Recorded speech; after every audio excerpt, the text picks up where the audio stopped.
Hello, my name is Kristen and this is Kristen Craves Books.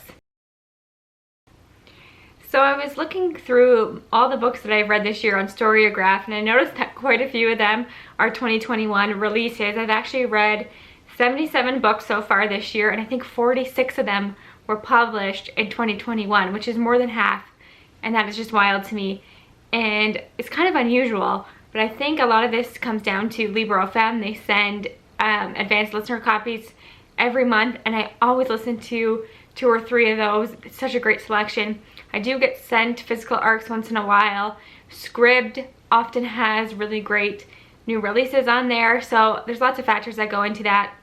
And this year is just such an incredible release year. Every month I do my top releases of the month because there's hundreds that I am interested in this year, so this pull is strong. I love backlist books so much, but the pull to read new releases is strong.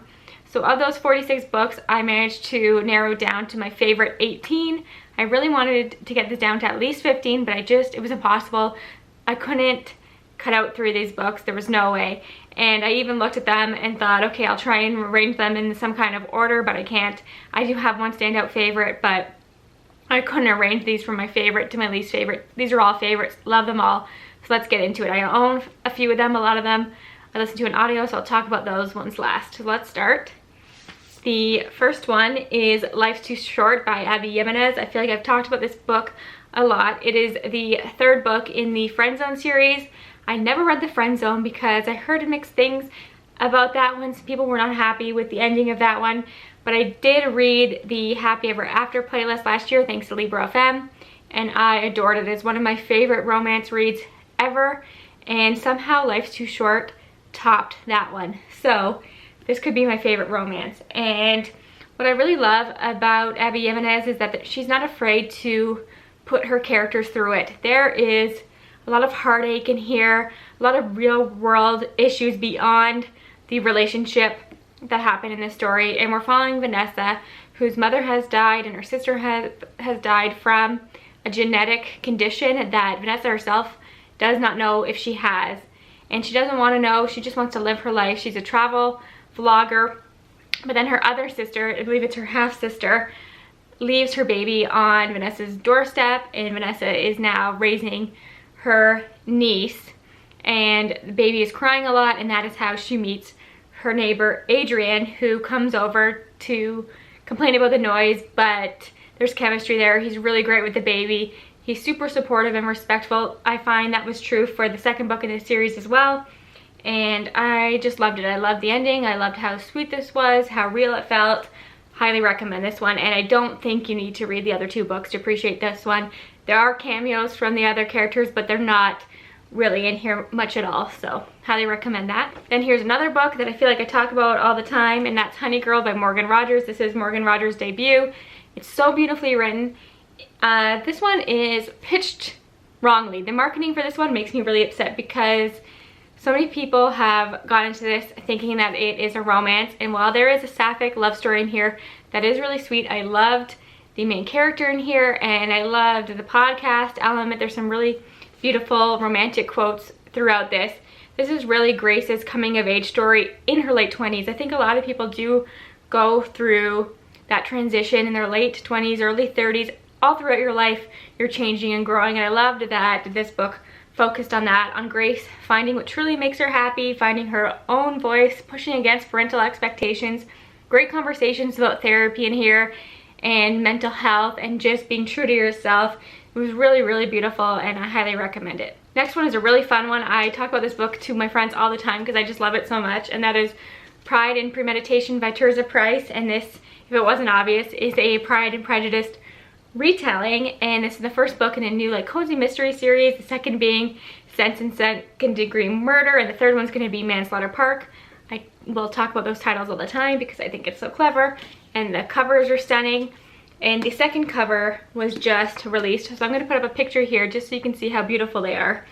But if you love Pride and Prejudice, I think you're going to have a fun time with this. The characters that we know and love are in here, but in a whole new setting. Elizabeth is she wants to be a lawyer. Her father's a lawyer, and Darcy is a new young lawyer in a prestigious firm, and they kind of are forced to work together when Bingley is accused of murder. And it's so fun there. You get so many of the characters in here. I do wish we saw more of the sisters because her relationship with Jane's really my favorite thing about Pride and Prejudice, but we do have, Jane is in here, but a lot of the side characters are in here. Mr. Collins, Wickham, all those kind of characters, they are in here. Some great moments with Mrs. Bennet as well. And there's a lot of great nods to the original story. And I love the opening line in here. Let me read you the opening line because I think that alone will sell you on this one. So it says, "It is a truth universally acknowledged that a brilliant idea conceived and executed by a clever young woman must be claimed by a man." So I love that spin on the original opening line. So yes, if it wasn't obvious, I love this book. The next one is the third book in a series, and it is Pumpkin by Julie Murphy. This is the third book in the Dumpling series, and by far my favorite book in the series. If you weren't interested in Dumpling or Puddin', I still think you should pick up Pumpkin. You do get, this is a companion novel, much like Life's Too Short. You do get cameos from the characters from the first two books, but it's not necessary to read them. It's just set in the same high school. And we're following Waylon, who is discovering a love for drag, and he has a fun relationship with his sister and his sister's girlfriend. And he does an audition tape for a show that's like RuPaul's Drag Race, and that is released to the school, and the school nominates him as a joke for prom queen and his sister's girlfriend for prom king, and they decide they're gonna go for it. And it's just so sweet, so fun. Really, this is about the relationships, his relationship with his grandmother. There's just so much to love in this. It's such a feel-good book. I highly recommend it. The next one is one that just had some really exciting news about it come out. So this is Blackout, and it is by Danielle Clayton, Tiffany D. Jackson, Nick Stone, Angie Thomas, Ashley Woodfolk, and Nicola Yoon, all authors that are incredible. Some of my favorite authors contributed to this anthology. But what's so exciting is that it was just announced that the Obamas, Michelle and Barack Obama, are going to be adapting this book. How fun is that? It's going to be incredible. So this is a collection of 6 stories that all take place during a blackout in New York City, and Tiffany D. Jackson's story is interwoven through each of these stories, and they all come together in the end, and it's so beautifully done. They're love stories, they're stories about loving yourself, and there's some great friends to lovers. Oh, it's just so sweet. There's some great side characters in here as well. Even if you don't love short stories, I think you're gonna love this because the way it's told really feels like a coherent story, especially with the one story woven throughout and how it all comes together in the end. And you have to read it before you see the adaptation, so pick this one up. So those were all my more lighthearted ones, and now we're getting into some more serious ones. I have a lot of sci-fi this year because I have really fallen in love with sci-fi again in 2021. So here we have Unsettled Ground by Claire Fuller. Not a sci-fi, this is literary fiction, and Claire Fuller is one of my favorite authors. She wrote Bitter Orange, which is one of my favorite books of all time, and this book has actually been shortlisted for the Women's Prize for Fiction, and I want to say I hope it wins, but I have read 4 of the 5 of the books that are shortlisted, and I'd be happy if any of them won. It's a brilliant list this year. But what I really appreciated about this one was that we're following siblings, a brother and sister whose mother passes away, and siblings are in their 50s, but they've never lived on their own. They've never lived without their mother. They haven't held steady jobs, so they're left to their own devices. It's really a bittersweet story. It's heartbreaking at moments, but it's so well handled and beautifully done. And I think this is a great place to start if you're looking to get into Claire Fuller's work. And now it wouldn't be a Best Books of 2021 releases video if I didn't talk about Malibu Rising by Taylor Jenkins Reid. She is beloved for a reason. Her work is brilliant.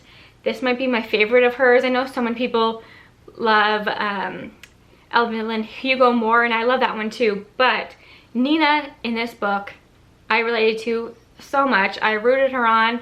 I thought she was such a relatable character. And in this one, we're following siblings, and the whole thing takes place over the course of one day. And it's all leading up to this party, but we also get flashbacks to these siblings' parents and how they met, and then the siblings' childhood and the hardships that happened there. And the father in this, Mick, is actually one of Evelyn Hugo's husbands, which is kind of fun, and he's such a jerk. But I loved the ending in this. I know a lot of people thought the ending wasn't as strong as it could have been, but I appreciated it. Love the setting. Love that they were all surfers. Very summer read. Perfect book to read on the beach, but you might just tear up because I know I did. Okay, now let's get into sci-fi. I have 4 sci-fi books here and 1 fantasy, and then I'll talk about the audiobooks. But the first one I have is Claire and the Sun by Kazuo Ishiguro. This is a hot 2021 release because Kazuo Ishiguro won the Nobel Prize for Literature, and everything he writes is incredible. He wrote my favorite book of all time, Never Let Me Go. But this one is a close second for me.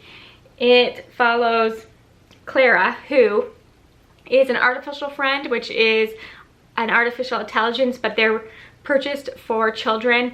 They keep children company, and she's purchased by a little girl, and it's really just a bittersweet story about their relationship, and you never quite understand the world here. It's in like a distant future that feels like it could be our reality. You never understand like the education system. There's some confusing aspects of this that are not explained to you as the reader, but you're inside Clara's head, so you're learning about the outside world at the same time she is, and has such a moving ending, and I highly recommend it. I thought it was brilliant. Next up is one that was surprised me because this was a complete cover buy for me, and it is The Darkness Outside Us by Elliot Sheffer. And this is definitely a romance, but it's very sci-fi heavy. The plot in here is wonderful. So we're following Ambrose and Kodiak, who are on a mission to save Ambrose's sister, and they are both from very different cultures that do not get along. So there's some great banter in here, and they slowly realize they have feelings for each other, but they're also on this mission, and there's an AI that is on this ship that they're not sure if they can trust, and things are slowly revealed, and there is like a mind-blowing moment in here that I just loved, and I actually cried at the end. I think this book is so underrated. I know it's a newer release, but I just don't hear anybody talking about it, and I really want more people to pick it up. Next up is one that I think of in a very similar vein to The Darkness Outside Us, and that is The Ones We're Meant to Find by Joan He. You're going to be confused for the first half of this. I think a lot of people will probably put this one down because they don't understand what's going on, but that's the intention of the author, and trust me, it all comes together in the end, and it is so brilliantly done. If you like stories about sisters, you're going to love this. If you like stories that are more speculative sci-fi, this is a great one because it does take place on Earth, and it's about 2 sisters who are separated and trying to find one another. And I won't say more than that because you just have to trust me on this one. You have to go into this one knowing very little and just trust the process, trust the author, and I think you're really, really going to love it. Now here's the one that stands out to me, and that is Project Hail Mary. And actually, if you like Project Hail Mary, or if you like The Darkness Outside Us, you're gonna like the other one because they're very similar. One's YA, this one's adult. But again, we're following somebody who is on, what is the main character's name? I should know this. Ryland, who is on a mission in space, and he wakes up on a ship and has no memories of who he is or how he got there. And he things slowly come back to him. And we get flashbacks to before he went on this mission to save Earth. And he was a science teacher in a high school, and he's just hilarious. If you love Mark Watney from The Martian, you're gonna love Ryland. It's the same kind of character, but I actually preferred him. And I preferred this book, which I didn't think was possible because I adore The Martian. But don't read the back of this. I think something's sort of spoiled on the back of this, or hinted at, that was such a fun reveal for me because I never read the back of books, and I just loved it so much. Like, my favorite parts of this book I cannot tell you about because they'd be major spoilers, but the ending I didn't see coming, and it was really sweet and endearing in a way, and really beautiful and fun and hilarious. So yeah, believe the hype on this one. The last physical book that I have here was probably one of my most surprising reads of the year because I do not love fae stories, and actually the tagline on this is "Nothing is more dangerous than a fairy tale," F-A-E-R-I-E. But that is A Dark and Hollow Star by Ashley Shuttleworth, and I was actually sent an ARC of this, which is so amazing because I don't think I would have picked this one up on my own. And it's actually set in Toronto. I live 3.5, 4 hours outside of Toronto. My brother lives there. I have lots of friends there, so I'm very familiar with Toronto, so that's always fun. I love when I have a clear understanding of the setting. And we're following so many characters in this, so it is difficult to keep track of, but eventually you get the hang of it. And Nausicaa on the cover, she's my favorite, and there's a brewing romance in here that's sapphic, and it's really sweet, and all the characters are so very different, so you do grasp what's going on and you are able to differentiate them. So though this book is a fantasy, it also has a bit of a mystery thriller aspect because people are being murdered in here and these teens are trying to find out what's going on. We don't get a lot of closure on that yet, but there's some interesting flashbacks in here as well, some great background and development. I loved some of the side characters, so this is a great start to a series. I cannot wait to see where the story goes. Okay, so now we'll move on to the ones that I have listened to on audiobook. So the first one is Somewhere Between Bitter and Sweet by Laken Zia Kemp, and this is such an underrated YA contemporary romance. If you do not like romances that are too saccharine or sickly sweet, or there's a lot of miscommunication, you're gonna love this one because the relationship in here starts off as friends and slowly builds, and it's so respectful, and any conflict that happens in the story is from outside forces, parental expectations, being an immigrant, all these conflicts that come up from the outside but not from within the relationship. And I thought it was pretty incredible, and it has a great cover, and I really wish more people would read this one because I thought it was really, really special. Of course, I needed to have Act Your Age Eve Brown on this list because it is my favorite book in the Brown Sisters series, and it's one of my most anticipated releases of 2021, and it did not disappoint. I just adore Eve. She is so fun. I love that she teases Jacob a little bit. There's some laugh out loud funny moments in here. If you love romance, if you love the first two books in the Brown Sisters series, I think you're gonna love this one. And actually, I know a lot of people who don't love romance who have loved this series. There's just something so special about this, and Talia Hibbert's writing. You have to pick it up. Then there's another one that I think is so underrated because I think Akemi Don Bowman is a pretty popular YA author, but I don't hear many people talk about the Infinity Quartz. And I think maybe that's because it's sci-fi and that's outside her usual genre, so maybe her loyal readers wouldn't pick up something like that, or it's just not on people's radars. I don't know what it is, but I love this. I have never been so shocked by a book in my entire life, and it takes place in sort of an afterlife where an AI that's much like Siri or Alexa has taken over this world and is treating humans how they were treated on Earth. So it's so much fun. It's so manipulative. There's so many great reveals. I had such a great time with it, and I cannot wait for the rest of the books in the series. Then I do have a nonfiction book on this list. It is Broken by Jenny Lawson. I adore Jenny Lawson. She was a popular blogger back in the day, and she has written a few other memoirs that are hilarious, but you have to listen to them on audio because she narrates them and she is hysterical. She talks about her mental health, her disabilities in such an honest and raw way, but also bringing some levity to it and some humor. She's just hysterical. You have to listen to them on audiobook. And there's actually some really profound essays throughout here as well, some that have really stuck with me and I've had conversations with other people about, so highly recommend that one. Okay, it looks like I just have a couple more. So one is actually a thriller, which is surprising because I don't really anticipate many thrillers. Thrillers aren't my favorite genre, but this one is The Good Sister by Sally Hepworth. And this is a fun one. It is one that you'll actually fall in love with the characters, which is strange for me in thrillers. I was actually reading this hoping it wasn't a thriller because I loved Fern as a character so much and I did not want anything to happen to her. So we're following two sisters, Fern and Rose, and they're telling their stories kind of at the same time. We're following Fern and then we're reading Rose's diary entries, and they're all kind of taking place at the same time. And it just seems like a normal story at first, supportive sisters, but things are slowly revealed and you just have to go with it. It's really, really well done. Okay, so the last book I have to talk about is the one that I read most recently, and is My Contrary Mary by Brody Ashton, Jodi Meadows, and Cynthia Hand. And what a trio these three are. When they come together, they make magic. This book was so funny. Their original series, the Lady Janie series, starting with My Lady Jane, hysterical, but I do think it's a very particular type of humor. You have to like satirical kind of thing, speculative. They take famous women in history. In the first series it's Jane, so the first book is Lady Jane Grey, and they take their stories and put a spin on them, completely change them. So much fun.